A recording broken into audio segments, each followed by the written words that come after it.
Now, the first question I'm going to ask it for those who are on this side, because you seem to be a little younger than the rest. Can any of you tell me what I am? Yes? A bishop, that's right. I am a bishop. I am the bishop.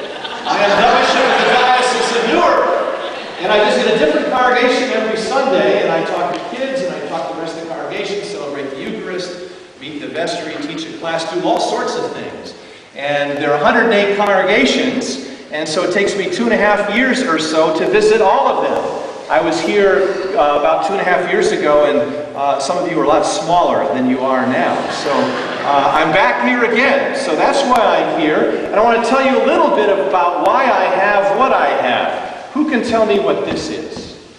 Yes, sir. A staff, that's absolutely right. Who uses a staff like this? Yes. A shepherd, that's right. I am a shepherd. I am the shepherd of 25 to 30,000 Episcopalians in northern New Jersey. That's a lot of Episcopalians, yeah. And it's my job to keep the flock of Episcopalians together. Because when we're together, we're safe, we're a community, and we can grow. But occasionally, not too often, an Episcopalian wanders off, and I take this end, and I bring the wandering Episcopalian back into the fold. And then at other times, you get all those people together, they start mixing it up and snarling at each other, so I take this end of the staff, and I separate them, so we can be a safe and a community, and we can grow. Who would like to hold it? Oh, come on up. There's some eagerness there. And your name? Eloise. Turn around, Eloise. There. 2 hands, if you would. Okay. What's this? You don't know. Okay. Yeah? It's a hat. That's right. It's a hat. Yes, it is a hat. Anybody know what it's called? Anybody sitting down here? Anybody know? Oh, it's right there. How about in the congregation? Mitre. Mitre, which is a Greek word for headdress. And bishops have been wearing mitres like this for hundreds of years. It's a sign of our office. You all want a hat like this, right? No. Yeah. It's kind of a goofy hat. Yeah. But bishops wear this hat. Who would like to wear it? Come on up. And you are... Say it again? Hudson, okay. Turn around. I'll put it on your head. There you go. All right, make sure it doesn't fall down. There we go. Terrific. Okay. Now, what I also like to show you is a cross. I wear this cross whenever I come into church, but I also have a cross that I wear under my shirt that I wear all the time. Are any of you wearing a cross today? Some of the acolytes? No? Well, whether you wear a cross or not, what I want you to know is Jesus is always close to your heart, leading you, guiding you, and loving you. No matter how angry you get, no matter how lonely you feel or scared you become, Jesus is with you. And you'll say, well, I don't see Jesus. And I'll say, oh, yes, you do. You see Jesus in the face of the people who love you. Your family at home, your family here at St. Luke's, and even, this may be a stretch for some of you, in the face of your brother or sister. That is the face of Jesus. You have to deal with that, wrestle with that for a little bit. And Jesus has a job for you. And I notice all these boards here where your hands are.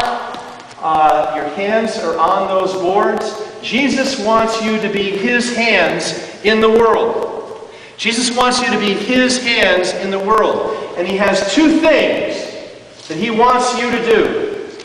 Wants all of us to do.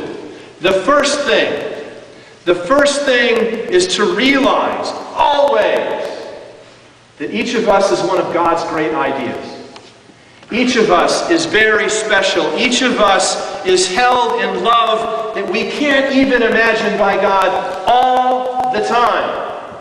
So that's one of your jobs, is to know that. The second job is to help other people realize that they also are one of God's great ideas.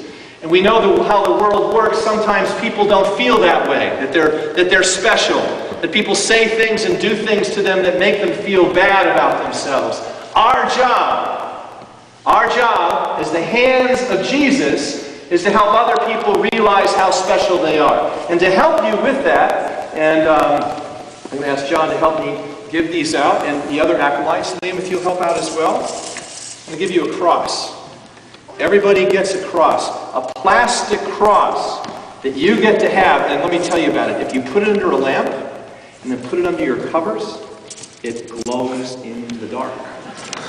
Is that cool or what? Yeah. So, and I want you to have this cross to be reminded that you are a disciple. That you live with discipline. We all live with discipline. That we're followers of Jesus. That we're hands of Jesus in the world. To remember that we are one of God's special ideas. That we help other people realize that as well. So it may be the case that you lose the cross, or you break the cross, or God forbid your brother or sister take the cross. What I want you to remember is whether you have the cross or not, you are the hands of Jesus in the world. And Jesus will always be with you, leading you, guiding you, and loving you. And to have the cross reminds you of that. And I hope that you can take it out when you're not feeling so good about yourself. Hold it and feel the presence of Jesus offering you His love, His mercy, and His guidance. So, I thank you for the hat, for modeling the hat, and Eloise for holding the staff. And I'm going to invite all of you to take your cross and to go back to your places as I continue to talk to the rest of the congregation.